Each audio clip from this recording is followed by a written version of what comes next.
Today, I have the distinct pleasure of being joined by a true strategist and a leading voice in the international SEO community, Gianluca Fiorelli. With nearly 2 decades of experience, Gianluca is the mind behind iloveseo.net, where he works as a strategic and international SEO and AI strategist. His expertise has guided major global brands like Glassdoor, Idealista, and Chess.com. Beyond his consultancy, he's a former Moth associate, the host of the Search Session by Advanced Web Ranking, and a respected judge for the global US and UK Search Awards. Thank you, Gianluca. It's really an honor to have you here. Welcome. Hi, David. It's an honor for me spending a few minutes with you. It's an honor because you are participating in the next SERConf in Vienna. You will be talking about the messy middle to our new reality with AI and SEO. And it's one of the talks we are highly anticipating. So we are really looking forward to hear your talk there in Vienna this year. Yes, and I'm really looking forward to go to SERConf in Vienna. I heard only very, very good words about the event. Yeah, And yes, this talk about the messy middle is something that I really look forward to present. It's not a new topic for me, the messy middle. I'm talking about the messy middle for many years now, even before AI. And but yes, I think it's really important to frame our job as an SEO around this concept and micro moments. So I will ask you about the talk in SERConf, but I want to start with a different kind of question, if you don't mind, because I know you are passionate about painting miniature, and you have a deep passion for fantasy and science fiction. I like it too. So when you approach a new figure, you are starting with a blank canvas. You build it up with base coats, intricate details, create depth with shading. Essentially, you're bringing a story to life, layer by layer. So, how much of that painter process is reflected in how you build a complex SEO strategy from the ground up? Well, I think it's more the frame of mind, the way. What you describe is the basic way of painting minis. It's basing, shading, highlighting. Actually, the real way to, if you want to really give a story to a mini when you're painting, you have to decide what story you want to tell with the mini. And based on that storytelling that story you want, you decide the storytelling. So, and from there you start with big word, volumetric. So you decide where the light is going to hit the figure. So it's coming from 45 degrees, from frontally, from just one side, etc., etc. And from there you start basing, and then all the other technique, and even going with deeper, more advanced technique like OSL, object source lighting, NMM, natural metallic metal, non-metallic metal for gold, bronze, etc., etc. But the most important thing is starting with an idea of what you want to tell. And this is what you have to do also when you have to optimize for a website or even create a website. You want to present yourself as a brand on your website or on your social media profile or in your Reddit profile and in everywhere in internet. You first need to know what is the story you want to tell about your brand, and from there being consequent and start optimizing everything around those concepts. Okay, yeah, that's a good analogy. I really like it. And in this new reality, I have to ask, what is SEO nowadays? Which acronyms do you prefer and why? But I always define SEO as search experience optimization. But I'm talking of early 2010. Now there is another one. There is a new definition, not really new because it is existing for a few years, which is search everywhere optimization. I still have a big love for my own definition of search experience optimization, because we never optimize search engines. So SEO as a search engine optimization was a wrong definition from from the the very start. beginning. Experience is we optimize for experience people has when searching. So, but search everywhere optimization is also good, because the messy middle is telling us that people can start a search in every surface. Not anymore just in Google search. It can be ChatGPT, and then going to Google search, and then going to Maps, and then going to I don't know, TikTok, and ending again on Google search. But it can be Google search clicking on merchant, not on organic search results. So this is better, because search everywhere is essentially a good umbrella for all the verticals that SEO always work for, because we work for the classic search, we work for, I don't know, local search, image and visual search, news, SEO, social search, marketplaces, and so on. Now, AI search in AI, let's call it so, which can be from AI overview, AI mode to ChatGPT and the other LLMs, it's another surface. So using only GEO, AIO, LLMO, and all the other thousands of new acronym, I discovered today also another one, which is AEO, answer engine optimization. Oh yeah. It's silly, because if you say now SEO is bad because now it's GEO, but GEO is just for bad. People don't search it just on ChatGPT. If we know, if we agree with the statistic and study of independent sources, ChatGPT is not even used mostly for search. It is used for coding, for self-therapy, for creating image, etc. But a search is I think it's not even in the top 10 activities people have with ChatGPT. Yeah. So, And that's, you made a really good point, but because we will talk about the platforms, but we don't have to miss the way because the search now is multimodal. So you can look for like in a conversation, or just a query, or just take a picture, for example, and yeah, just start exactly. the search that way. That's really interesting, like the full experience. Exactly. And in your recent articles, you emphasize a shift from a click base to a visibility first SEO strategy. You argue that the end goal is memorability, which drives branded queries and direct traffic. How do you make the business case for investing in a strategy where a click is no longer the primary KPI? I think that we did a big mistake pointing so much attention on click. If you remember, even before AI, even before zero-click, SERP, and so on, we were also discussing what is the real metric we as an SEO should look at.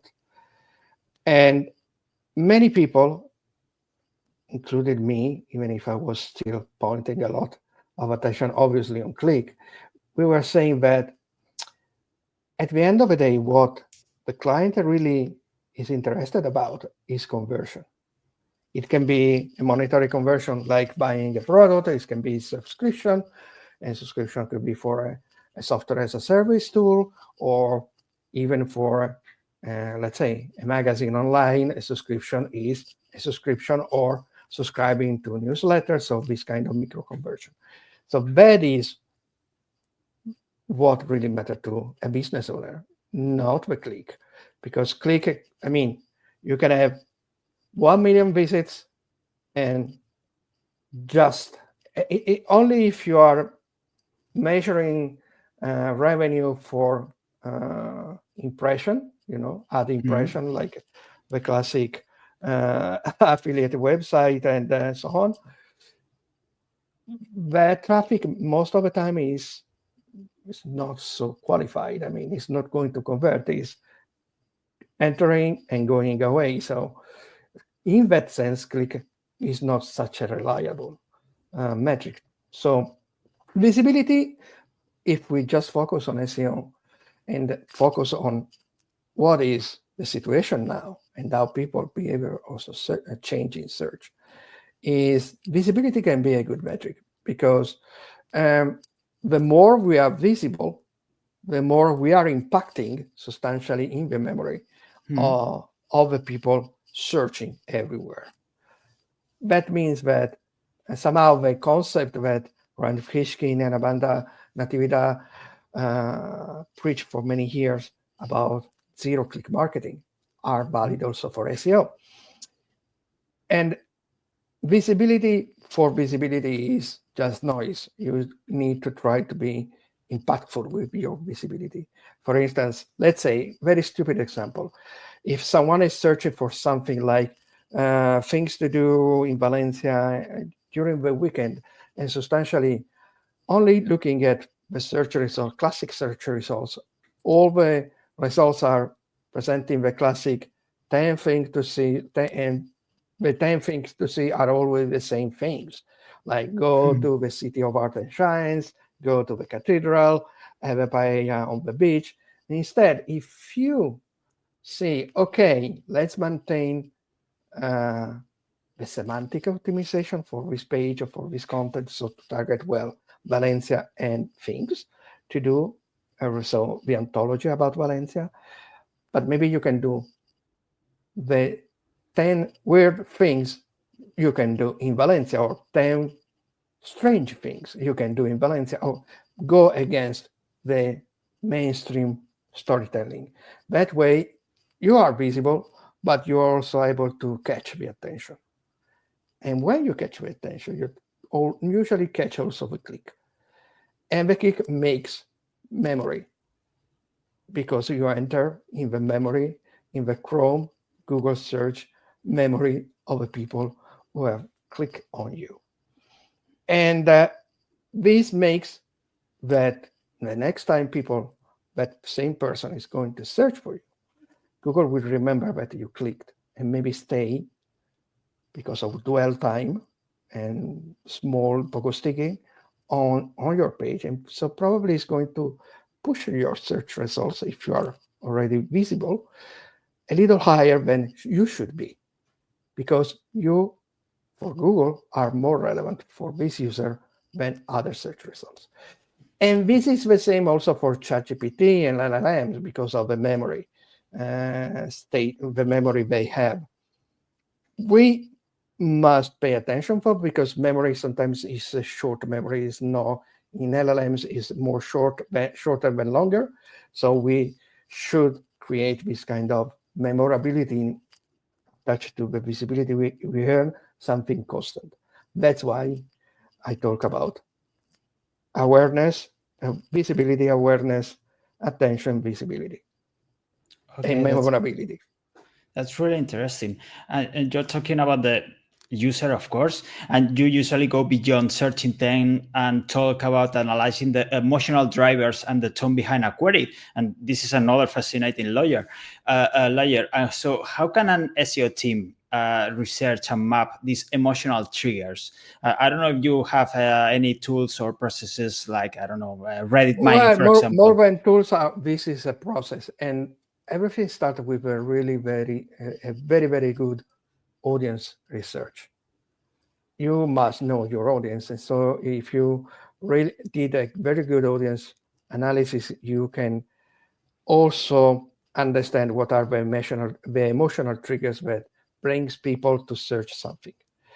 And then other things you can do is, okay, let's do the classic, classic and not so classic, because I don't do the classic keyword research. Let's retrieve all the questions, for instance, from the query fan out, from the related searches where people also ask, etc., about a topic. And let's analyze this in different way. First, the classic way. So cluster them in order to understand how these questions are substantially related one each other. The other one is the emotional cluster. What kind of emotion this question imply? What kind of emotional needs, so on. So you can see that the same cluster can be reclustered in the same content, question can be reclustered in another way. Then there is a third way. If you associate it to, okay, for this question, usually we see this SERP feature, let's say. People also ask image, video. So you can classify all these. You can do it with every tool which present the SERP feature. And you can say, okay, now cluster all these questions with the most common feature. So you have three type of cluster for the same question. The one classic one, topical entity cluster, taxonomical cluster, which is the one that you use at the end of the day. The emotional and the feature and the format one are indicating you what tone of voice you should use for each one of the elements and what is the best format to use.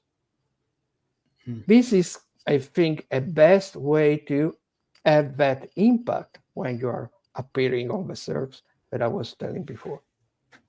Okay, interesting. And about regarding the optimizing the content for LLMs, we are talking about chunks. So how this practically change the day-to-day workflow of a content team? It's like when we were talking about SEO copywriting. I'm sincerely not a big lover of the concept of chunk optimization because I think that most of the people are substantially creating a myth around it. A chunk, what it is, it's substantially a phrase, a paragraph, or a couple of paragraphs that the LLMs individuate that is really talking about a very specific topic.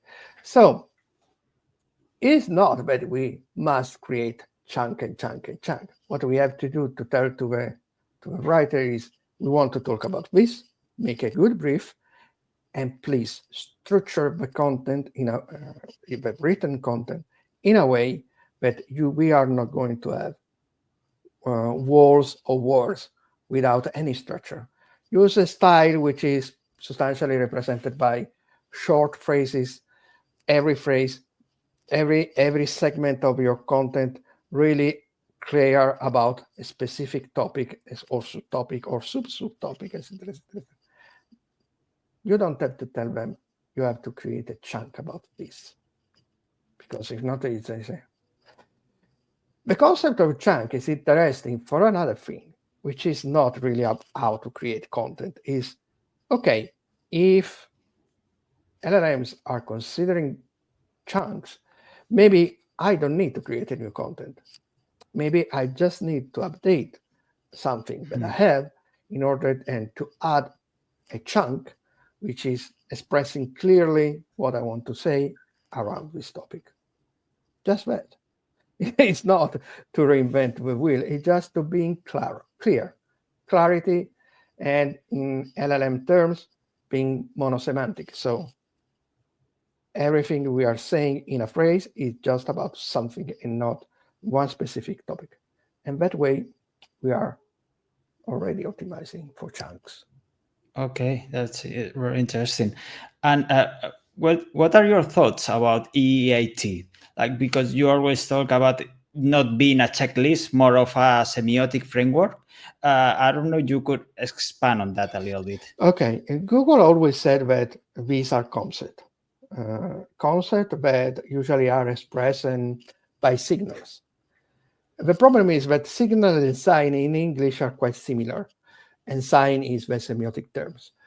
And what are the signs? What are the signals? What are the things that signal something as a meaning of trust, expertise, experience, blah, blah, blah. The example of Google is quite clear. For instance, in terms of trust, you should have the same HTTPS in the browser is a sign of trust. The fact that you are, for instance, in e-commerce presenting these are the way how you can pay payment methods. These are the way you can return a product. These things, these are signs. So in terms of authority, the author by line is a sign, but it's not a ranking factor. It's just a sign that usually is associated if there is a name of an author, and this author has a bio, and this bio is linking to other places where this person has written. This is a sign of authority and expertise. And just that, EAT is just that. It's not a checklist that you have to put this, and this. It's simple logic. What are the signs that just go to any real shop? The real shop will present all, let's say, even a restaurant. We have so many restaurants here in Spain. And you see, this restaurant is 1 Michelin star, 2 Repsol Soletes. Is also recommended by the router. These are signs of trust, of authority. So people are going to have a more positive intention of using that restaurant than other that is presenting nothing. So these are just, EAT is just this. And usually, what does it mean? That the website that cares about offering this sign also care usually about other things, and usually are. Because if not, we are going to have a cognitive dissociation. Let's say we are going to say, this is an expert and everything is writing is substantially AI slop. That is a strong cognitive disassociation. And so that is why you can do all these things, but not thinking that you're going to rank better just because you have put the author. You have just to keep this sign, because so you know that people entering or landing on your pages, on your website, will probably not bounce back immediately, but will have an experience on your website. Then obviously there are so many other factors. How is the conversion rate optimization implemented? How is the navigation inside the website implemented? And how are you able to retain the people inside your website, and so on? These are factors that are more important than just having some random EAT things that you have found in a checklist. Yeah, oh, how we love a checklist. Something it cannot be avoided. So, at the coming SERConf in Vienna, your talk is titled "How to Target Search and Customer Journey in the Messy Middle." This concept is more relevant than ever. So, without giving too much away, what is the single biggest mistake you see companies make when trying to navigate this messy middle?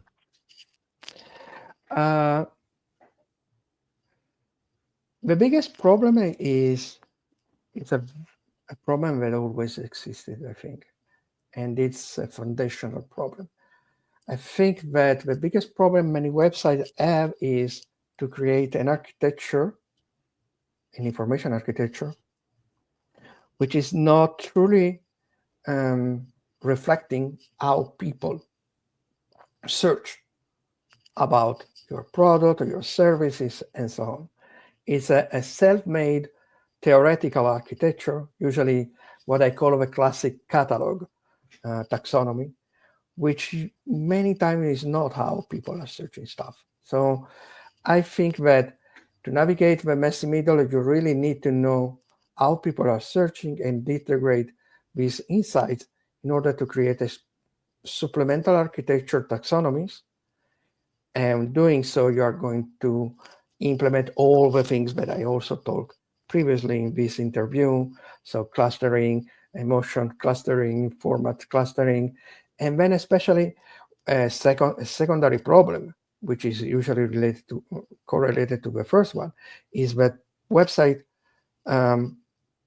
when we're thinking content tabs, for instance, they relate the content tabs only to informational content, when in reality the content tabs should be multi funnel. So should be targeting and presenting inside the cluster in the pillar and cluster architecture all the steps of the customer journey, from the purely informational to the purely transactional one.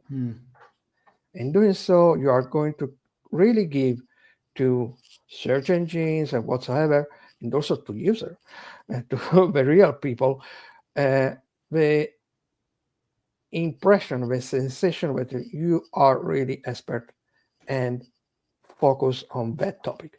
The topical authority is not earned only creating content, informational content apps, but integrating all the customer research journey into a content tab, a very specific content tab. And this content tab sometimes would be also good to that, like, one galaxy here, one solar system here, another solar system there, but also try to connect sometimes with closer, the content tabs that are closer in terms of taxonomy, in order to people being able to jump from one customer journey to another customer journey if they want and if they need it to do. That's very interesting. But by the way you talk, it looks like SEOs must be like a strategist and data analyst, psychologist. I don't know. What do you believe is the new core identity of an SEO professional? Whew. Well, most of the things that I say are because I have a humanistic background. I'm not an SEO coming from computer science. I'm an SEO coming from humanistic study. I'm lucky because I study linguistics, semiotics, and blah, blah, blah. And also because I had a very good professor. One of them was Umberto Eco. So for me, it depends. I don't want to use it depends. I don't. Yeah. But we must. we must consider what SEO are we in the sense. For instance, in my case, I'm a strategic SEO, and I do also international SEO because it's something that I've always done. But for a strategic SEO, this kind of big picture and then going down to the implementation is the typical work. But let's say that you are a technical SEO. It's more like what kind of figure we want to be. Once it was very common to talk about the T-shaped marketers, which is you have a broad knowledge of marketing and then a one specialization, for instance, technical SEO, international SEO, local search, blah, blah, blah. There is also another way to another model, which is around the same age of a T-shaped model, but had less sex at the time, which is the P shape, P from the Greek letter P. So you have a broad knowledge of marketing and business, but then you have two big specialization, and one should be related to marketing in the broader sense. So, okay, can be audience analysis, can be market analysis, something like this, and then your specialization as a channel. So you can match the marketing side of SEO and then, for instance, the technical side of SEO. The problem of SEO is that SEO is technical marketing and always bounced back and forward from poor marketing, let's say content is king, and poor technical SEO. Content is okay, but what matters is the technical side of SEO. When in reality, the reality is always is in the middle. We must care for the marketing side of our channel as much as we care for the technical one. That reminds me of Scott Adams. I don't know if you have read the book, the How to Fail. So he talked about this, right? To these two skills that he developed in order to make his drawings and so on. So you don't have to be the best in one; you have to be above average in 2-3 skills. That's why you can have success here. So it's a good point. So, Gianluca, to end this interview, I Mhm. must ask you the last question. If you had to choose one saga, like one fantasy universe or science fiction, which one would it be? Oh, well, The this most is very, difficult one.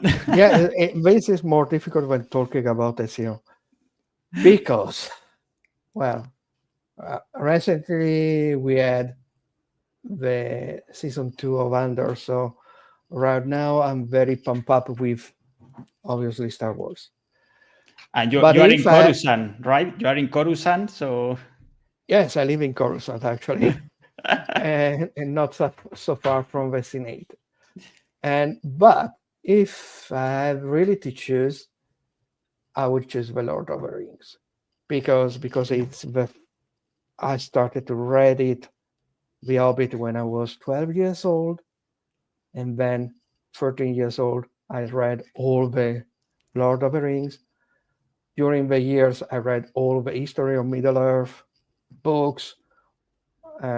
So for me, the Lord of the Rings is it's really the fantasy uh, that the world of fantasy that really is mine.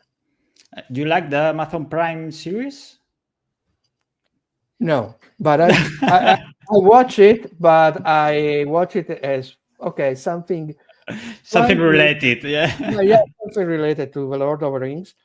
But yeah, well, in that sense, I was preferring other series like The Witcher Mm. or The Wheels of Time, which is a shame that we canceled.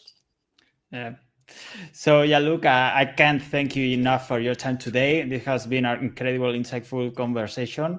So, thank you so much for your time, and we are really looking forward to see you in CERConf in Vienna. So, thank you so much. You're welcome, and I'm really looking forward to be there.